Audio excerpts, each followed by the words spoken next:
Hello everyone, welcome to Learn with Mansi. Today we are going to start the chapter of production function और इसमें हम cover करेंगे what is production function, factors कौन कौन से हैं और लॉ ऑफ वेरिएबल प्रपोर्शन. सो अब देखते हैं प्रोडक्शन करने के लिए जब हमें गुड्स को प्रोड्यूस करना है पहले कौन कौन सी चीज़ें हमें गुड्स को प्रोड्यूस करने के लिए चाहिए. उन्हें हम बोलते हैं फैक्टर ऑफ प्रोडक्शन. इसका मतलब इनपुट. ऐसी क्या चीज़ें चाहिए. सबसे पहले प्रोडक्शन करने के लिए हमें लैंड की ज़रूरत तो पड़ेगी ही पड़ेगी. फिर साथ साथ लेबर भी चाहिए जो बैठ करके गुड्स को प्रोड्यूस करे. बट लेबर कितना काम करेगी. लेबर काम किस में करेगी. मशीन्स पे. इसका मतलब हमें कैपिटल भी चाहिए. साथ साथ ऑन्टरप्रेन्योरशिप का मतलब हमारे अंदर इतनी स्किल्स भी होनी चाहिए कि कैसे गुड्स को प्रोड्यूस करा जाए. एक बिजनेस करने की स्किल्स भी होनी चाहिए. तो जब ये चारों चीज़ें कंबाइन होती है लैंड, लेबर, कैपिटल, ऑन्टरप्रेन्योरशिप, तो इन सब से मिला करके हम आउटपुट तैयार करते हैं. आउटपुट का मतलब अब प्रोडक्ट बन के तैयार हो जाएगा.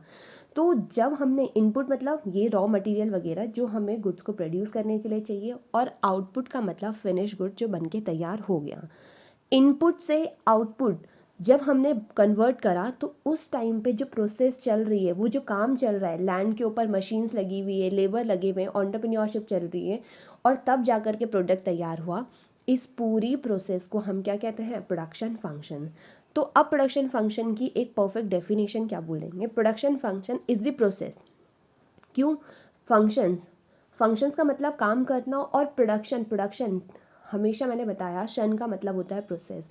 तो गुड्स को आउटपुट को प्रोड्यूस करने की process of converting input into output. जब हमने इनपुट को आउटपुट में कन्वर्ट कर दिया मतलब लैंड, लेबर, कैपिटल, एंटरप्रेन्योरशिप को लगा करके जब हमने आउटपुट बनाया, उस प्रोसेस को हम क्या कहेंगे. Production function.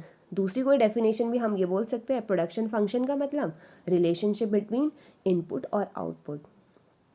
अब जो प्रोडक्शन फंक्शन है इसको हम न्यूमेरिकली कैसे प्रेजेंट करेंगे. इसकी इक्वेशन बनती है QX का मतलब होता है फिनिश गुड. आपने फिनिश गुड कैसे बनाया. इज इक्वल टू F का मतलब फंक्शन.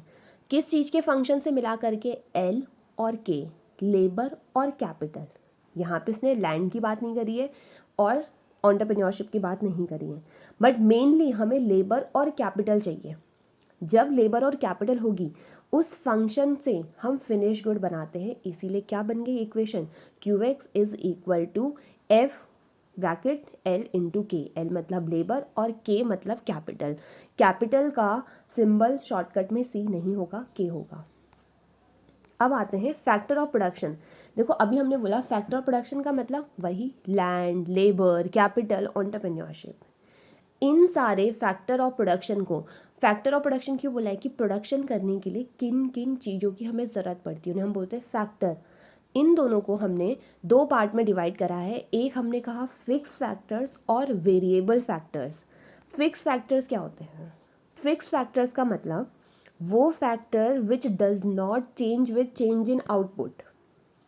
ऐसी चीज़ें जो हम जितना भी आउटपुट बना लें मतलब जितना भी फिनिश गुड्स बना लें वो चेंज नहीं होने वाला. Example land. आप एक आउटपुट बनाओ तो भी एक ही लैंड लग रही है और अगर 1000 आउटपुट बना रहे हैं तो भी एक लैंड लग रही है. तो ऐसे आउटपुट जो आप कितनी ऐसी चीज़ें ऐसे फैक्टर जो बार बार चेंज नहीं होता उन्हें हम बोलते हैं फिक्स फैक्टर्स. फिर आता है वेरिएबल फैक्टर्स. वेरिएबल का मतलब होता है चेंज. वेरिएबल फैक्टर्स वो फैक्टर्स होते हैं जो जैसे जैसे आउटपुट बदलेगा वैसे वैसे आपका ये फैक्टर भी बदलता जाएगा. एग्जाम्पल में हो गया आपका लेबर. मतलब अगर आपको 10 प्रोडक्ट बनाने हैं तब 10 लेबर लगा रहे थे तो 20 प्रोडक्ट बनाने के लिए 20 लेबर लगानी पड़ सकती है. जितने ज़्यादा प्रोडक्ट को आप बनाओगे, जितना ज़्यादा आउटपुट बनाओगे, उतनी ज़्यादा लेबर लगने वाली है, उतनी ज़्यादा मशीन लगने वाली है.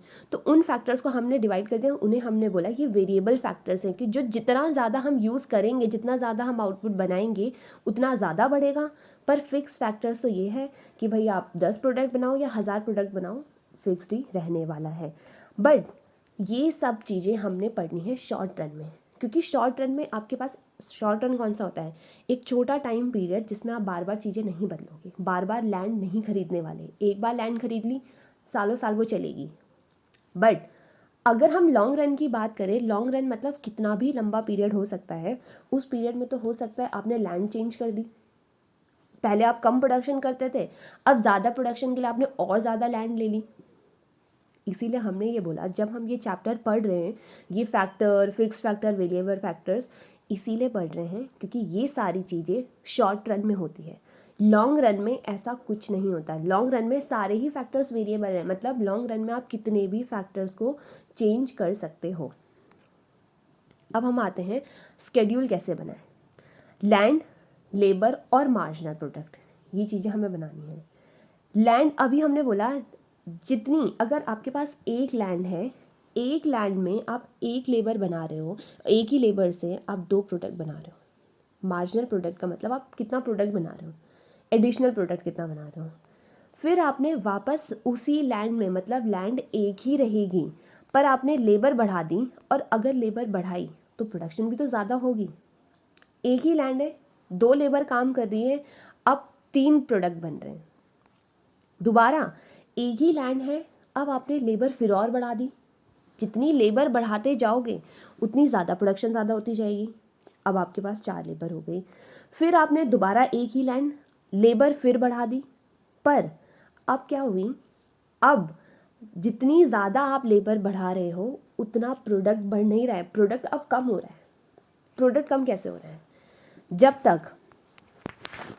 तक आपने, एक लोग थे 2 प्रोडक्ट बना रहे थे, 2 ने 3, 3 ने 4, मतलब यहाँ तक एक एफिशिएंटली काम हो रहा था, मतलब जितना होना चाहिए था वो सही से हो रहा था।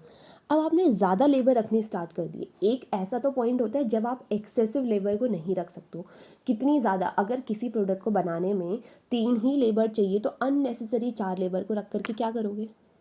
अगर आपने 4 लेबर रख भी दी तो हो सकता है अब वो लेबर आकर के गप्पे सप्पे मारे और लोगों से भी काम की एफिशिएंसी कम करवा दे। तो अब हमने एफिशिएंसी क्या हो गई है, कम हो गई है। फिर एक और लेबर, और फिर हमने लेबर जैसे ही बढ़ाई फिर प्रोडक्शन और कम होती जा रही है क्योंकि अब वो कैपेसिटी ख़त्म हो गई है। आप एक्सेसिव लेबर को बढ़ाए जा रहे हो तो अब वो लेबर बैठ के काम नहीं कर रही है, बल्कि वो खुद तो गप्पे मार रही है, साथ साथ दूसरों से भी गप्पे मरवा रही हैं। फिर बढ़ाते गए, फिर एफिशिएंसी कम, और एक तो ऐसा टाइम आ गया 7 लेबर बैठे हुए हैं बट काम तो कुछ हो ही नहीं रहा। और अगर अब 8 बंदे हैं, नेगेटिव काम होना स्टार्ट हो गया। क्यों, अब इतने ज़्यादा लोग हो गए कि एक तो वो गप्पे मार रहे हैं, काम कुछ नहीं हो रहा है, साथ साथ हो सकता है वो प्रोडक्ट चोरी करके लेके चले गए, या जितना भी रॉ मटेरियल था वो सभी लेके चले गए। मतलब जितना एक्सेसिव यूज़ करोगे, हमें सिर्फ एक लिमिट तक ही लेबर चाहिए तभी प्रोडक्शन अच्छी होगी। अगर एक्सेसिव लेबर आई तो प्रोडक्शन गिरनी स्टार्ट हो सकती है। तो सबसे पहले क्या हुआ, जब तक इंक्रीज़ हो रहा था तब तक हमने बोला कि इंक्रीजिंग रेट ऑफ रिटर्न है, बहुत अच्छा चल रहा है। फिर डिक्रीजिंग रेट ऑफ रिटर्न आई कि अब आपकी लेबर जो थी वो इतनी ज़्यादा हो गई कि अब वो हमें डिक्रीजिंग रेट ऑफ रिटर्न देगी, मतलब अब वो हमें अच्छी रिटर्न नहीं दे रही है, अब वो हमारी प्रोडक्शन को कम करी जा रही है।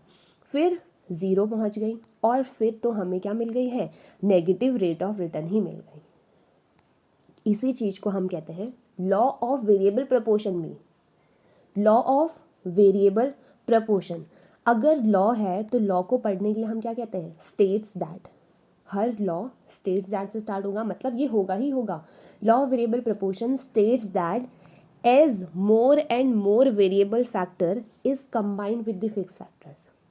मतलब आप वेरिएबल फैक्टर्स को फिक्स फैक्टर के साथ कंबाइन करोगे, मतलब हमें फिक्स फैक्टर की भी ज़रूरत पड़ेगी, हमें लैंड की भी ज़रूरत पड़ेगी और लेबर की भी ज़रूरत पड़ेगी। तो जब लैंड के ऊपर लेबर काम करेगी तभी तो प्रोडक्शन होगी। इसका मतलब वेरिएबल फैक्टर्स और फिक्स फैक्टर्स का कंबाइन होना तो ज़रूरी है। जैसे ही ये कंबाइन होगा, अब देखना, जैसे ही ये कंबाइन हुआ, मैंने क्या बोला, ये पूरी चीज़ ही लॉ ऑफ वेरिएबल प्रपोर्शन है। इसने कहा marginal product MP initially rise, अभी हमने देखा इनिशियली ये राइज हो रहा था, इवेंचुअली का मतलब क्या होता है, धीरे धीरे करके जैसे ही एक पॉइंट खत्म हुआ आगे क्या होना स्टार्ट हुआ, आगे क्या हुआ, डिक्लाइन होना स्टार्ट हो गया। यहाँ से उसने डिक्लाइन होना स्टार्ट करा, देन अल्टीमेटली बिकम 0। एक पॉइंट था जब वो 0 पहुँच गया एंड इवन नेगेटिव भी हो गया। तो इसे ही हम लॉ ऑफ वेरिएबल प्रपोर्शन कहते हैं कि एमपी पहले बढ़ रहा था, प्रोडक्शन बढ़ रही थी, फिर प्रोडक्शन डिक्लाइन हुई, फिर प्रोडक्शन ज़ीरो चली गई और फिर तो नेगेटिव ही हो गई।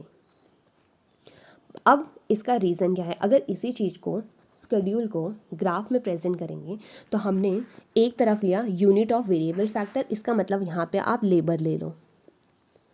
एक लेबर कितने प्रोडक्ट बना रही थी, दो लेबर कितने प्रोडक्ट बना रही थी। जब आप ऐसा करते गए तब हमने जब एमपी बनाया, एमपी हमारा कैसा बन गया, एमपी की शेप कैसी बनी, एमपी की शेप डाउनवर्ड बनी। एक एक लाइन को जब हम प्लॉट करेंगे ऐसी ही शेप निकल के आएगी।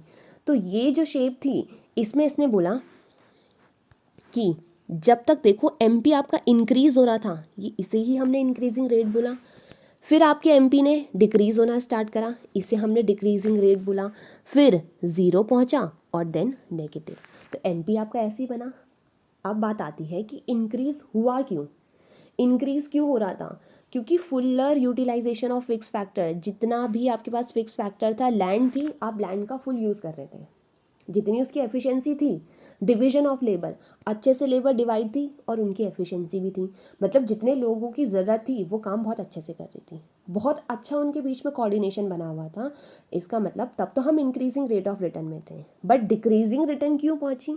क्योंकि अब हमने excessive utilization of fix factors, land में जगह ही 4 बंदे की थी, आप एक्सेसिव 8 लेबर को ला करके बैठे हुए हो, तो वो लेबर क्या करेगी, उनके पास इतना ज़्यादा काम, अब वो नेगेटिव रिटर्न आपको देनी पड़ेगी। फिर एक्सेसिव यूज़ ऑफ लेबर, अब लेबर ही आपने एक्सेसिव कर रखी है इंस्टेड ऑफ कैपिटल, मतलब आप मशीन को ना लगा करके लेबर को लगवा रहे हो, तो लेबर काम ही नहीं कर रही, पुअर कोऑर्डिनेशन बन रहा है उनके बीच में, तभी तो हमारी रेट क्या होने लगी, डिक्रीजिंग रेट ऑफ रिटर्न होने लगी। तो ये था लॉ ऑफ वेरिएबल प्रपोर्शन।